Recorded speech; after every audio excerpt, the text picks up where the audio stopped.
ಬಡುಗ T V ನೇಯರೆಲ್ಲಗ ನಮಸ್ಕಾರ. C Suresh Kumar ಕುಂದತೂನೇರಿ. ಎತ್ತೇ ಎತ್ತೇ ರಮಸಿ ಎತ್ತೇ ನೀ ಇಲ್ಲದಿನ ಬದುಕೋದೆತ್ತೇ. ಎತ್ತೇ ಎತ್ತೇ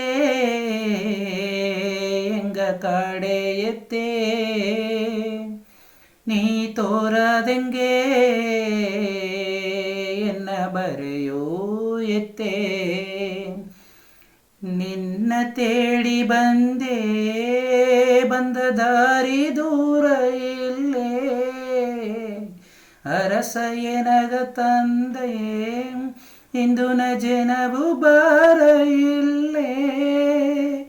ಮನಸ್ಸುನ ಕೊರೆಯೆಲ್ಲ ತೀರಿ ಎತ್ತೆ ನೆಗಸುನ ಮೊಗ ಒಂದು ತೋರಿ ಒಳ್ಳಿತ್ತಾಗಲಿ ಅಮ್ಮ ಒಂದು ಸಾವಿರ ಆಗಲಿ ಅಮ್ಮ.